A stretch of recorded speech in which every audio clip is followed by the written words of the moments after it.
Thank you very much, Wendy.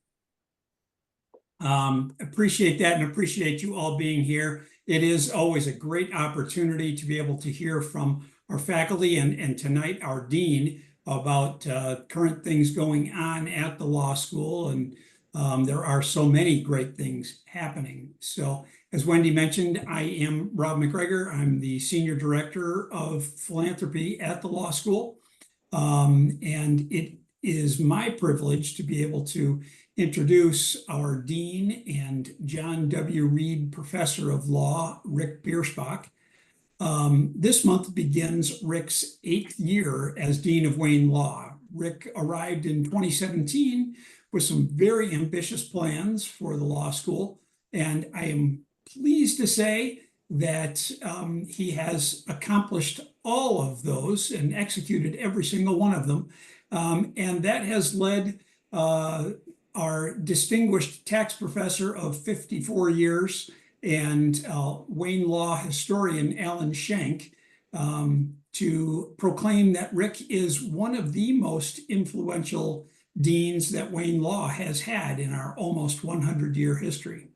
So just very briefly, Rick has brought innovative non-JD programs to the law school, keeping us relevant in the study of law and the ability to provide critical thinking skills to the Michigan workforce and the Detroit area with our undergrads and our graduates through the Master's in Studies of Law, the minor in law, the BA in law, and we've now got more than 440 students enrolled in addition to our JD students, which continue to always be our primary focus. But Rick has done such a great job of assembling a leadership team, including Tierney Hoffman on the call today and many others, to be able to bring us from number 100 7 years ago to number 55 today. And the key has always been keeping that focus on what's best for our students. So with that, I turn it over to Rick. Thank you, Rob. And hi, everybody. It's good to see so many people here and so many familiar faces.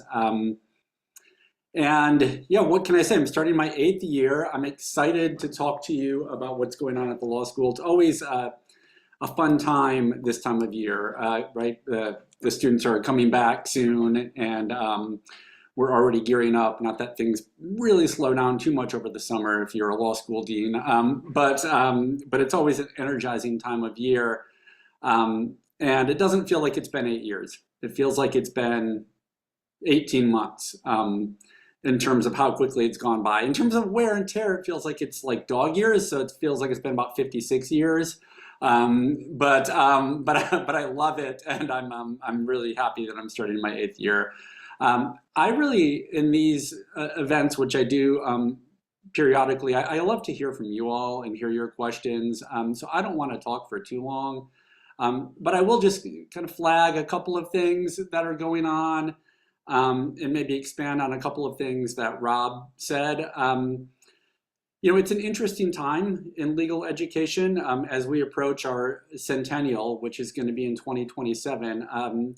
I think the last 10 years, really the last 15 years, have been an incredibly disruptive time in legal education. Really, since the Great Recession, legal education hasn't been the same. And first, it was the Great Recession and the kind of the economic and financial consequences of that, its effect on the job market. And then since then, it's been a lot of the political upheaval, right? And the social upheaval, AI, right?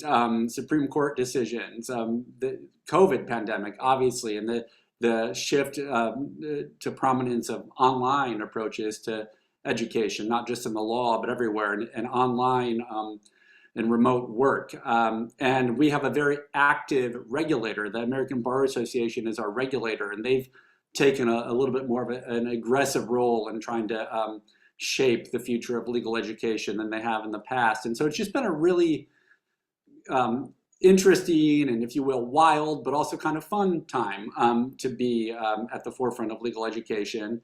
And I'm happy to say, Rob already said it, but we've come through it really well. And I think we're actually in one of the strongest points we've ever been in the history of the law school. And that's saying something because we have been around for almost 100 years.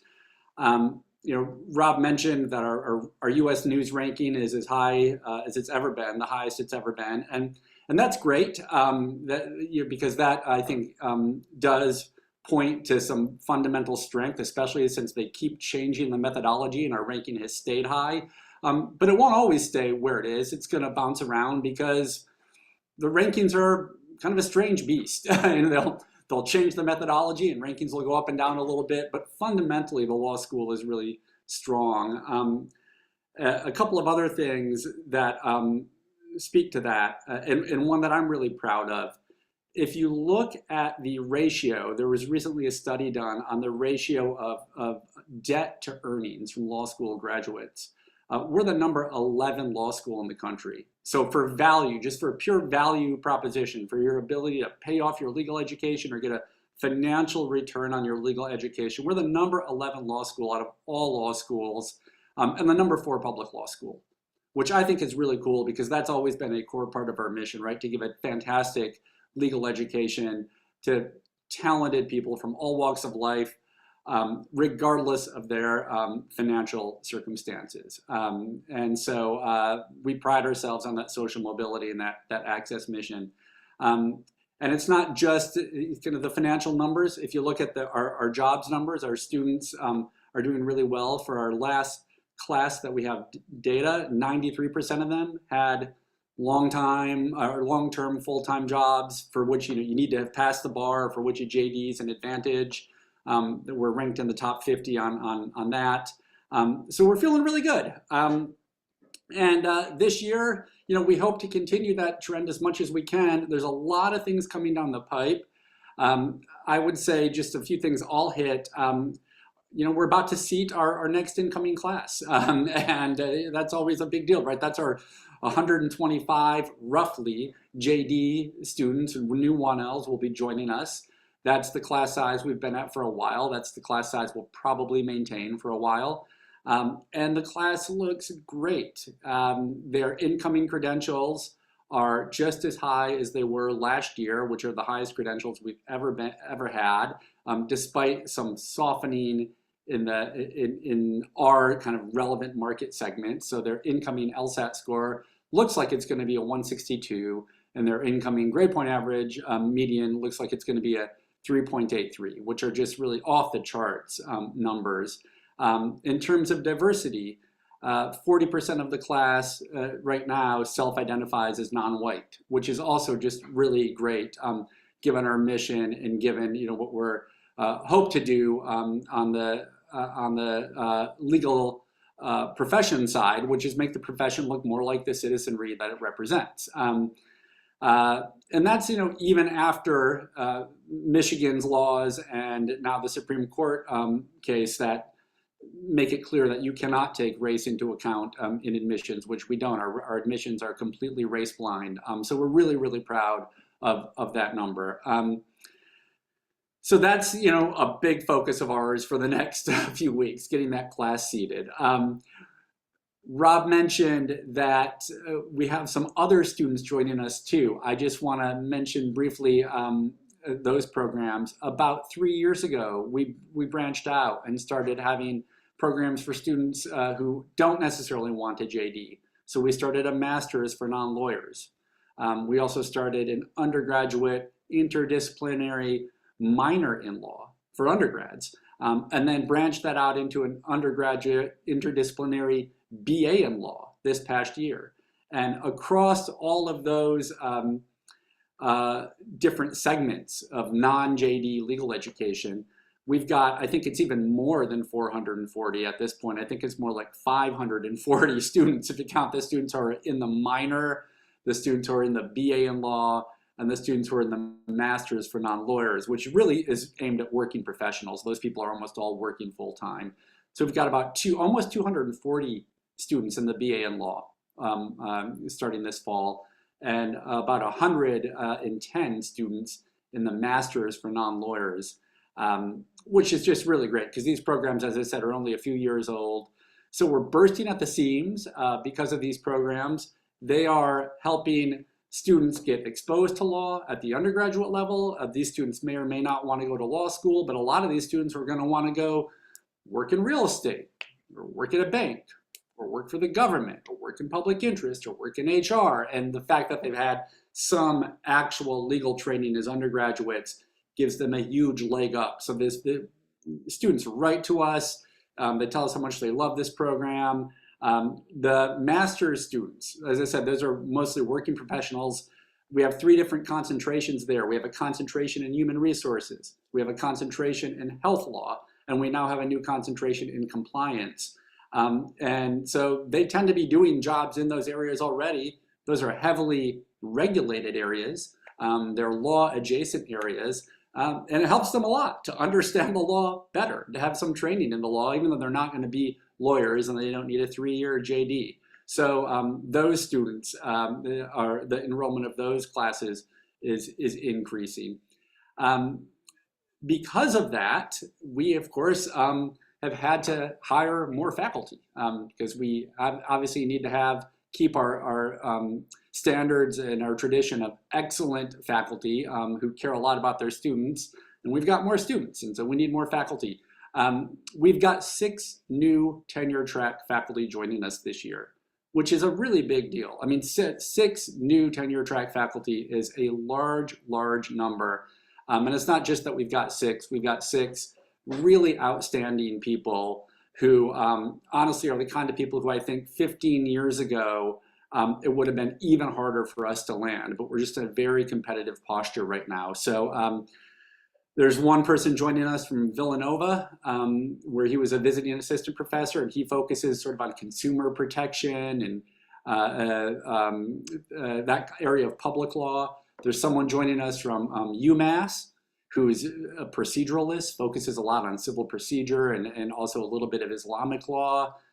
There's a Wayne State philosophy professor who's also got a Harvard JD, who has been getting interest from law schools. He does law and religion. And rather than have him leave Wayne State for a different law school, we hired him here. So he's going to have a joint appointment in the class philosophy department, the liberal arts college's philosophy department, and the law school here. We're really excited about him.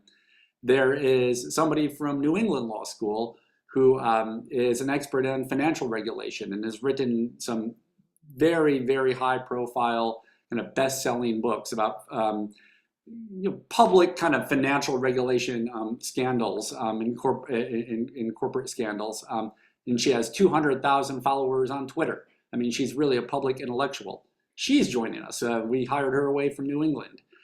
There's somebody who had a chair at the University of Kentucky and is a professor of tax law. And she's going to be joining us as the inaugural Schenck Chair in Taxation. And we're really excited to have such a high profile person joining us as the inaugural holder of that chair. And then the 6th person is an expert in, I would say, kind of the intersection of drug regulation and social justice and things of that nature, who is gets hundreds of thousands of dollars in grants to fund her research, which is quite unusual for a law professor, but gets these from the National Institutes of Health and other similar big grant-making bodies. And she's joining us from Florida, and she's got her next article's coming out in a top 10 law journal, and she's a real high flyer, and we were lucky to land her. So that's really incredibly exciting. They're going to bring a lot of energy to an already very energized faculty. They're going to bring a lot of dedication to an already very dedicated faculty. And of course, they're going to bring a very high standard of excellence to a faculty that always upholds in everything a very high standard of excellence, which is frankly why it can be sometimes hard to hire, because our faculty has a high standard of excellence, which is great. When we hire people, they're very good people. So we've got those people coming in. We've got these new programs. We've got our JD program going like gangbusters. And by the way, on the JD program, I should have added just, it's more of a, not a minor detail, but it's not a sort of a huge thing, but it's something that we're really excited about. starting this year, we give free comprehensive bar preparation to all of our JD students, which is a big deal, especially for the students who couldn't afford to pay several $1,000s for a major bar preparation class. And so I'm really proud of that. And I just wanted to shout it out. We've now got that housed in the building as well. So all of that means we've got a lot going on. There's many more things happening that I could talk about on the experiential education side, and some of our sort of interdisciplinary programs that's really exciting that maybe we can get into in the Q&A. But what I want to flag in the last few minutes is, in part because of that, and in part because we've been in the same physical building, same physical plant for 65 years, we are really bumping up against the need for a new or a significantly transformed facility. And that project, the project to have, you can either call it a new building or a transformation of the existing facility. And I think it's more likely to be a transformation of the existing facility, is a very big project that we're starting in earnest right now, for the next 5 years. And the hope is to have this project sufficiently far along that we can break ground on this facility in the year of our centennial. So in 2027, and to have it done and ready for us to fully occupy in, say, around 2029. And so I'm going to use the share function just for fun here and just sort of show you an idea of what this could look like. But I want to preface this by saying this is not a plan for what this will look like. Any ultimate substantial renovation or construction of a new building will go through, a public RFP process, and different proposals will come in, and architects will have different ideas. But as part of the process of gearing up, we're doing preliminary studies to get a sense of how much money we'll need. And because we're working with the state for some of the funding, which I'll explain a little bit more about in a minute. So let me just see if I can find this file. And if I can, I'm going to share it with you. Here it is. Let's see if this worked. So if you can all see this is a bird's eye view of kind of what would be possible. I'm going to move my cursor around a little bit. This is the existing, what we call the new building. Here's the auditorium over here. Here's sort of the front facade. You come in up here. This is where the classroom building is right here. The current classroom building is a square. This is the library building. The kind of thing we need to do, and the kind of thing we're very likely going to do in terms of what the university will sign off on, is taking those, we used to be 3 separate buildings, the library building, this new building, and there was an old square here, and renovating it so that it's all one big complex by putting a new addition in here, connecting these all up, and really doing a complete transformative, you could say, gut of the entire thing, and bringing it together in a way that gives it a completely new feel and adds the kind of space and capacity and technological infrastructure that we need to cement our status as one of the best public law schools in the Midwest, which at this point we are. And we need a facility that reflects that and allows us to continue to move in that direction and thrive for the next 50 or 60 years. So this is a bird's eye view. Here is sort of a little bit more of a explanation or schematic of what that, again, still a bird's eye view, but of what that would look like when you fused all these buildings together. So you'd have one enormous facility. You could make this into this whole wing into a community focused center where you could house the clinics, our Warrior Housing Corps, our Holistic Defense Partnership with the School of Social Work, the Keith Center, the Levin Center, right? Because this is 3 stories tall. A Center for Access to Justice, that kind of thing. The existing library building would be completely gutted and would be transformed so that it has a 21st century law library. It has more room for student spaces, say down here, et cetera.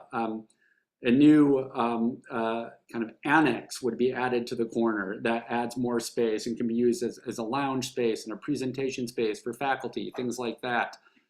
This, which used to just be a little square standalone classroom building, would become attached in a big facility here that has a bunch of new state-of-the-art classroom spaces, a student lounge, an outdoor terrace, things like that. And it would all be connected together by an enormous kind of internal, you could call it atrium or winter garden, a major spine that, you know, a very tall hallway going down the middle. And so to give you a sense of what it could look like, again, this is not a plan. This is just, you know, one architect's idea. It could look like something like this, right? So here where you have the old classroom building, you would have this brand new structure, a big atrium. Here's the library, but it's all now connected together. The library building back here, facing north, is what we would call the new building. But again, this is all now part of one big complex. And down here is McGregor Conference Center, and here would be a sort of a terrace and community space, and here would be the entrance. You could go right through and come right out the other side. And so this would be almost a complete gateway. The law school would be kind of the gateway, the jewel and the gateway to the north end of the Wayne State campus. And so this is obviously a very big project. It's a project on a scale that's unlike any other project we've undertaken at the law school, I think since the original complexes, you know, from in 1968 were built. And of course, it requires resources and the generation of resources, unlike anything we've had to do, I think, ever. And so we estimate the overall cost of this project will probably be in the ballpark of $85 to $90 million. That's obviously a very, very big number. The good news is we've already got 40 million of that. The state is sufficiently committed to the future of the law school and sees its importance not just to Detroit, but to the state of Michigan as so critical that they have committed 30 million to this project. The university has committed another 10 million as part of that state grant. So we're at 40 million, which means we need to fundraise the remainder. And obviously that amount of money is an amount of money that you can only fundraise when the entire alumni community of 12,000 people kicks in and you know, contributes as much as they're able to. And that'll be different for different people.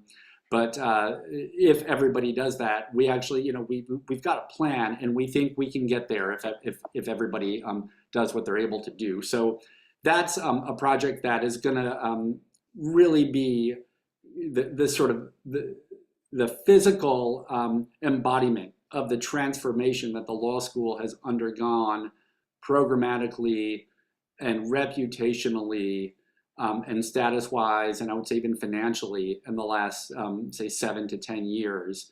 And we now need kind of the physical side of that to cement that transformation and continue that trajectory. So that's a big, big project. We're super excited about it. And we are going to be spending a lot of time on it, really starting, I would say, well, we've already started, but starting publicly, I think, in a couple of months and going for the next several years. The last thing I will say, and then I want to take questions, is while all of this is going on, the last big thing we have going on this year is we have our 10-year accreditation visit from the American Bar Association. So that's called a site visit. And that is a big deal. It's a lot of work for law schools. It's when your accrediting agency says, you know, yes, we recertify you to continue as a law school that can award a JD for the next 10 years. So you know, we don't anticipate kind of being on the bubble or anything like that, but obviously it's our regulator coming to leave no stone unturned in their examination of what we are doing and our compliance with the many, many standards they put forward, which also come from ultimately from the Department of Education, but the Department of Education allows the ABA to be our accrediting body. So it's a lot of work for the faculty and the staff, and we have a special committee with faculty and staff on it that's already working on it. We have to write a lot of reports, things like that. So that's happening in March, and then there's several kind of rounds of paperwork after that. Usually the site visit, the ABA site visit team comes back with some things they want you to look into more, or some things they want you to fix. I don't think I'm aware of any law school that has not had some of those. I think every single law school in the country always has some of those. You know, the ABA wants to make sure it's doing its job, so it's going to find something, and then that goes on for a couple of rounds, and then you sew it up and move on. But that's going to be a year-long process, so we're going to be doing that on top of everything else this year. So that's sort of where I'm going to end my kind of report segment of this. But before we open it up to participation from you all and any questions you have, I want to second something that that Rob said. The reason this law school is doing so well is because it has an incredibly dedicated leadership team, an incredibly dedicated set of senior directors and staff that work with that leadership team. A faculty that really does care deeply about excellence and service to its students, and so debates things and is careful with things in ways that I think advance the law school in kind of countless ways. And then finally, well, two things. Fantastic students. I mean, they give us all energy, and they go on and make us look good. But then last but not least, a really, really incredibly dedicated group of alumni. And so many of you on this call are part of that group. So I want to thank you for all you've done and continue to do for the law school. And thank you for being here for this report from the dean on the law school. And so I'm happy to talk about the law school. I'm also happy to talk about legal education generally. And with that, Rob and Wendy, I'm going to stop talking at you all over Zoom, and I'm going to open this up to any questions or comments people have. Yeah, we have a couple, two things in the chat right now that I'll relay to you and the group. The first one is regarding the sort of the look of the building. I know you had mentioned that this is just sort of getting the idea on a piece of paper, and then there's going to be a whole process along the way. But just a question, or rather a comment about sort of the architecture style and choice that that could be used to make sure it doesn't age quickly. I will oversimplify that. No, I see that. That's a great question. And I think that's right. I mean, the university is going to want something that is timeless. And what I showed you is, I mean, to say it's like not going to be what it looks like is almost even an understatement. It is just, sorry, somebody's trying to call me. It is, should have turned that off. It is just one architect's sort of idea for how we could use the space. But I would say the concept, forget about the look, the concept of taking the existing facility and making it into one seamless facility, that I think is quite likely to be something that is pursued. Where we were at the beginning of the summer is we were talking with the university about are we going to do a completely new building somewhere on campus, or maybe potentially even somewhere downtown, or are we going to do a transformative kind of rebuild, for lack of a better word? Because if you say renovation, sometimes it almost sounds like we're going to paint the walls and get some new carpeting, and that's not what is being contemplated. Sort of a transformative rebuild of the existing facility. And university leadership favored that more than kind of a completely new building. For a lot of different reasons, but I think one reason is they like the law. They like the location of the law school, and I think especially with some of our partnerships with other units around campus, it's a good location. They like the location of the law school. It's a jewel in the university's crown, that being a gateway to campus from the north side. And even though the university in some ways has an excess of space, there are plans for a lot of that space And so, when I was like, let's knock down the Shapiro building next door and build there, they were like, nah, Dean, not so fast, So they sort of settled on very likely doing something like this. But in terms of what look it's going to have, I have no idea at this stage. Another question that's in the chat, and then maybe we can go to real-time questions and I can look back at some other ones later, was from Ruth. It says, for a CAC class, students conducted accessibility audits of portions of the law school campus. Were audit results shared with the dean's office? That's a really great question, and I don't know the answer. I'm almost certain that were shared with the dean's office. I just can't remember if I saw them, honestly, because if it's possible I saw them 3 months ago and there was nothing sufficiently alarming that I don't remember, or it's possible I didn't see them because I just see so much stuff I don't always remember what I saw. But typically there's a very close reporting relationship between anything that happens in any of the clinics and the senior associate dean, who isn't on this this call tonight, but they would have very likely gone to her. If anyone wants to or has any questions, they want to either raise their hand or simply unmute themselves, and we can go from there. And I will read one that was submitted prior to the talk tonight. And can you share some recent initiatives or programs that Wayne Law is implementing to enhance the experiential learning opportunities for students, and how these programs integrate with the local legal community? Yes, I can share some of those. There's so many, I'm trying to think of which ones to share. There's certainly a lot in the clinics. I think maybe the one I'll focus on is our Warrior Housing Corps, where law students go into 36 district court and help residents of Detroit navigate, that process, in particular, right, the eviction process.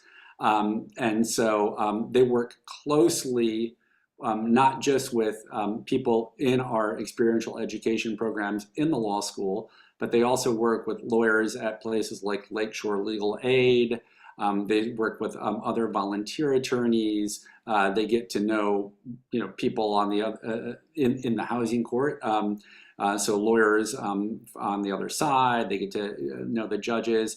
And what we are doing now is in our undergraduate program, and I'm really excited about this, we're piloting how to involve our undergraduates in that process to act as legal navigators, because one of the big problems with this enormous backlog in housing court is that attorneys, it's not just that there aren't enough attorneys, it's that attorneys also spend a lot of time just helping people get the right documents together, figuring out how to get to court, making sure they bring the right things to court, they fill out the forms right. And so undergraduates who've had some training in the law and are now used to sort of the kind of level of, I would say, close reading and things like that you need to do to make sure mistakes aren't made on these things, they can start to act as legal navigators, and they love it, right? Because they're making a difference. They get to experience court. They get to sort of get exposed to professionalism. When I was 19 or 20, I didn't know the first thing about professionalism, so this is a way for them to, it's a really good experience all the way around. And where we did it most successfully before we got to housing court is we did an expungement fair. And students helped with that. And I think almost 200 residents of the area came and got these convictions expunged with the help of students and our experiential education folks and volunteer lawyers. And, that meant that they could get jobs again that might otherwise have been unavailable. And it meant so much to them. And sometimes these were old convictions for some offense that was done at a different time of their life, or something that they've aged out of, or whatever it was. I mean, it was something that they needed to really be able to address in order to move on. They paid every other debt they owed, but they just had this piece of paper that was the problem. And so that, having students experience that, again, they get to work with volunteers in the legal community. They get to sort of know lawyers, but they also get to make a difference. So that's the kind of thing we're trying to do. And I'm focused on those because those aren't like, I could talk about traditional clinics, which are fantastic, but I think these things that we're doing are a little, even a little more outside the box and sort of a little more unusual.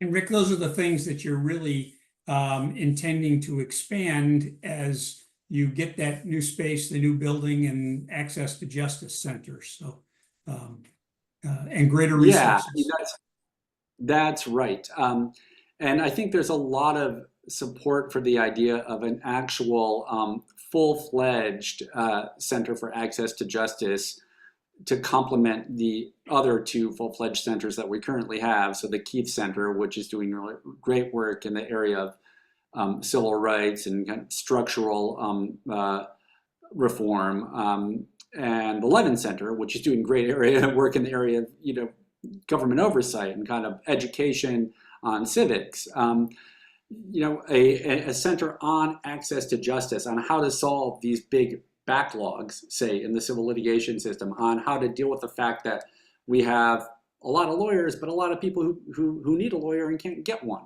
right? How to deal with that gap, on how to use technology to address some of these issues, research that supports that kind of thing. Like that's a center that there is excitement about, that we're thinking we could house in this really now whole wing that would be kind of almost like I want to say a mall, but like the idea it would almost sort of be like a mall, right? For community justice work. So you go in there and there's all the clinics, there's the Keith Center, there's the Levin Center, there's people to welcome you. Like and that could be an entire wing of the law school, which I think fits perfectly with Wayne State's mission and fits perfectly with its relationship to Detroit, and fits perfectly with Wayne State University's status as one of, I'm going to get this number wrong, but it's a small number. It's like 6 or 7 universities that have both the highest Carnegie classification for research and the highest Carnegie classification for community engagement. That's a hard thing to bridge, and we're one of very few universities that do that. And so that kind of thing, being at the law school, would fit really well with that.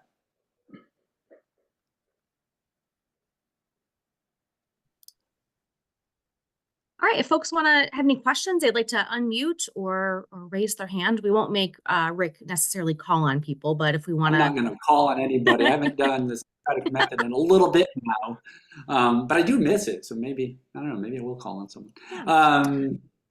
We just had a question come in the chat that says, what steps are being taken by the law school to address technology hurdles posed by AI regarding the regulation and practice of law?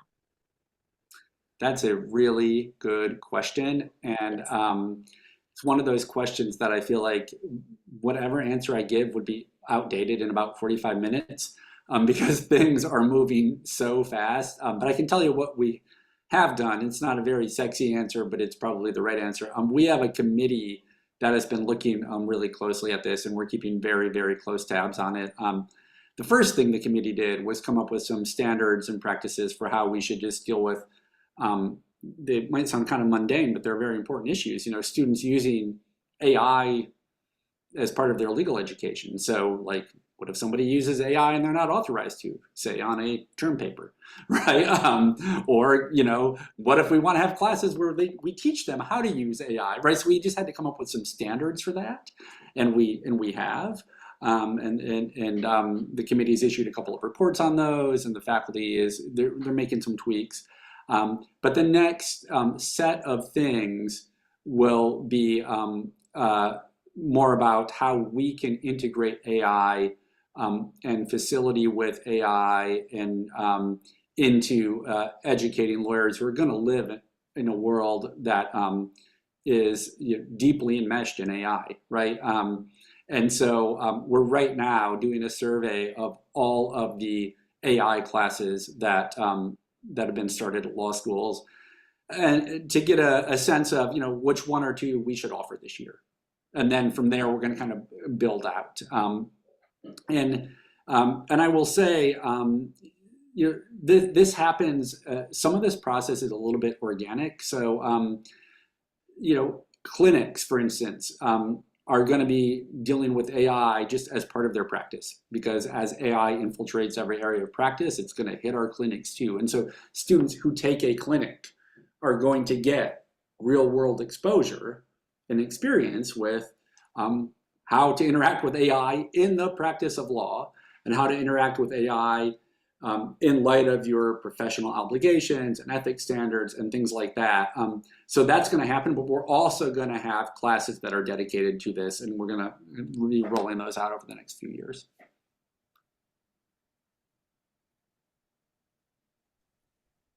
I will also chime in another message that we had gotten, or a question that we had gotten from Gary Casada, who is a construction law attorney. He asked, will the law school and engineering school be jointly providing a construction law course? It seems like we're going to have a very practical opportunity to have some students reviewing some contracts for us. Yeah, and that's a great question. I mean, in terms of courses, it might be helpful to sort of talk for a minute about how courses and what courses are offered, how that works. So at Wayne State, the faculty as a whole has to approve new courses, and they do that. That doesn't mean they have to propose them, but they have to approve them, right?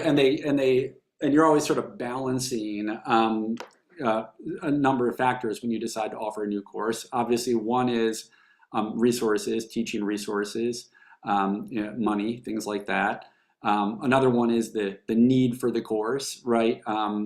And which can be different from the demand for the course, right? It may be that there's not a lot of demand for, I don't know, I'm going to give a bad example, but like, I don't know, civil procedure. Maybe like first year students wouldn't want to take, see, it's like nobody even knows what that is, but like you need to take it, right? I mean, that's a required course.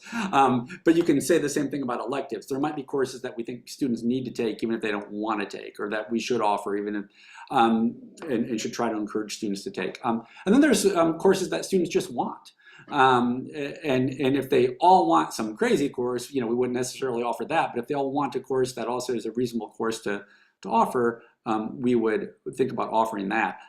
I think in particular, as these other programs grow, areas like construction law, and I can say, we're working on a joint minor in law with the engineering school. Areas like that are going to become more and more relevant. And so if a course like that were proposed, it would go to the faculty, and then the faculty would make a decision. But I think there's going to be more and more demand for, and a stronger and stronger case to be made for courses like that. And I think the same thing is true. I see a question in the chat about clinics and the law school's clinic requirement. And this ties into it a little bit, because we offered a patent law clinic at one time, and it was like 1 or 2 students would take it. We just didn't get very many students taking it.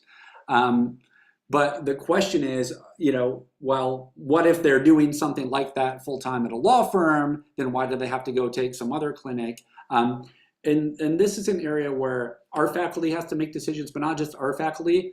They have to make it against the backdrop of ABA regulations. So for instance, if you were going to say a law firm job that is a good training program at a law firm counts for the experiential education requirement, the ABA would make sure, would insist on there being, academic components to that training, there being like fully vetted faculty members having some responsibility over or oversight over that training. It would have to fit into the standards for accreditation that flow from the Department of Education down through the ABA, which is why those things can sometimes be complicated. And that's not to say that they won't happen, because I do think the ABA is starting to get a little more liberal with things like that. But it is to say there's a whole sort of layer of, regulation and bureaucracy, for lack of a better word, that can kind of complicate the decision making around things like that, that seem, I mean, to my mind, like that, that they should have legs, that they might be a good idea.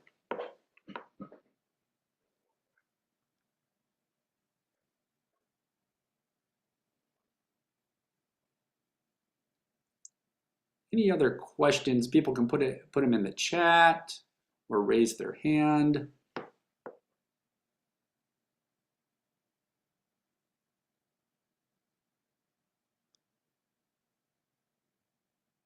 How much would it cost to get naming rights? That, that I love that question. That's maybe the favorite question I've heard all night. And I like the emoticon after it too. I like where your mind is. I'll be honest. I'll give you a very honest answer. And maybe this will be a fun time to sort of talk about just some larger things in legal education. So Northwestern, it wouldn't cost as much at Wayne State as it would at Northwestern, but it was maybe 6 years ago now. Maybe it was more. When did Northwestern become the Pritzker School of Law? Anyway, it was $100 million for them, and everybody thought that they way undersold themselves for $100 million. Naming rights. I'm guessing 50 to 75 million to name the law school is what would be asked. To name the building, but not the law school, that's a bargain basement price. That's probably like 30 million to name the building. Maybe even less. Maybe like 25 or possibly a little bit less. But like the range of naming buildings is maybe 25 or 30. The name of the range of naming law schools is way higher. We have atriums, we have classrooms. Christopher, I'll get back to you. And yeah, Christopher, the atrium you can get for like 7.5. Yeah. So the atrium is going to be the sort of the centerpiece of the new thing. So yeah. Suzanne, thank you for that comment. That I appreciate that. But we will have, not that this should turn totally to naming things at the building. There actually will be, when you do a complete, either a new building or a transformation of an existing building, there are all sorts of naming rights, and many of them do not go into the 7 figures or even approach the 7 figures. So for anybody who likes to name things, we will have a comprehensive list of the kinds of things that can be named. And I'm telling you, everything is named at these. If you go into a new law school building, you will see individual classroom chairs named. I'm not saying that we should name every chair in our building, but like that, I have seen that in many law schools. And offices are named, and seminar rooms are named, and small, medium, large classrooms are named, and lounges are named, yeah. Well, so that'll be coming.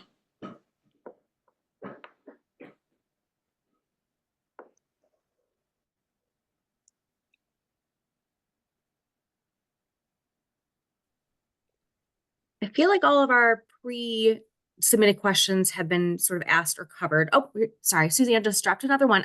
Is law review still housed in the basement? I don't think so. It's not. Well, I can't confirm for sure, but I don't think it is. If it is, it's the only thing housed in the basement. My law review was also housed in the basement, and I also felt like a mole. So I totally empathize with that. Sometimes I felt like I was gonna I was gonna become translucent just from lack of sunlight. But one of the things that one of the things we're gonna do in the new facility is make sure that this student spaces students have dedicated spaces for all those activities, and also dedicated spaces, just to hang out and collaborate and get to know each other. Because right now it's actually not that easy to do, because the building is sort of carved up into 3 separate facilities.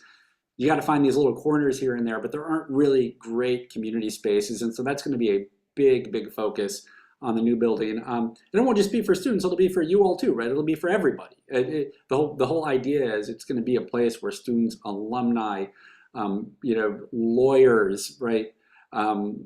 Public servants, right? Community members, faculty, staff, or there's going to be lots of places for them to mix and hang out and get to know each other and collaborate and brainstorm and trade wisdom and mentor each other. And so that's one of the things we're really excited about.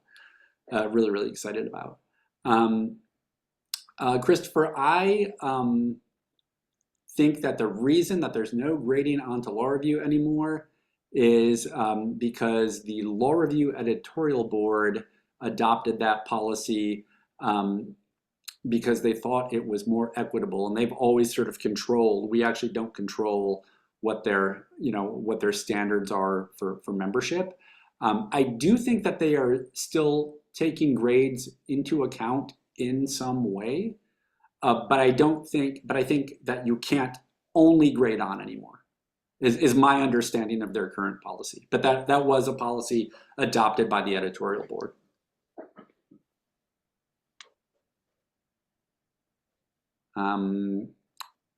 Dispute resolution dual program. These are good questions. I agree with that. I don't think there are any imminent plans to offer that program in the future, but honestly, I'm not 100% sure, because it comes up from time to time, and I can tell you that it's a really big area. It cuts across a lot of substantive areas. It's a really important thing for all sorts of people, even in the non-JD space, to get a handle on. So it may be something that's worth surfacing. I'd have to go back and look at, and I'm not. You have to put this in the chat, when that program was sort of put kind of on the shelf, because it's something that I'm not aware of. I think it happened before my time. So Christopher, I don't know if what you're saying there is true or not, but I do want to flag something that is that's kind of fun. The law review has made some really good changes lately in terms of how it approaches accepting articles and how it organizes symposia.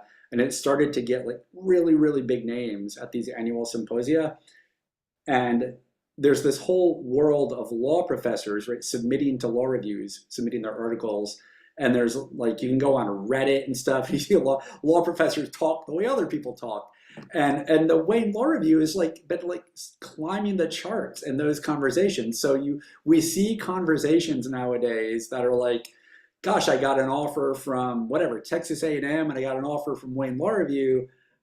Should I take Wayne Law Review? And that used to not be the case. So our suspicion is it's tied to 2 things. One, to the substantive changes the Law Review has made in terms of how they approach article selection, and also these symposia that are generating big name contributors. But 2 is just the prestige and ranking of the school generally. And so people sort of look at the school and say, wow, that's got to be a good law review. But from the employer standpoint, it's important for law review to maintain exceedingly high standards, right? And I don't have any reason to think that they're not doing that, but that's always something you want to make sure that they do.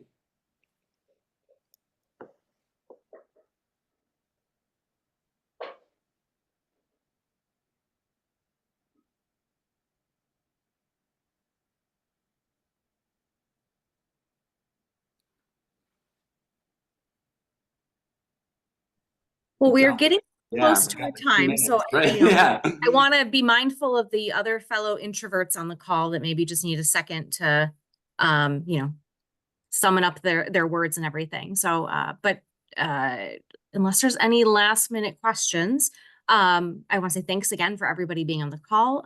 Thanks, Rob, for introducing the dean, and thank you to you, Dean Bierschbach, for taking time out of what we know is a busy schedule as you help the rest of the law school get ready for the start of the academic year.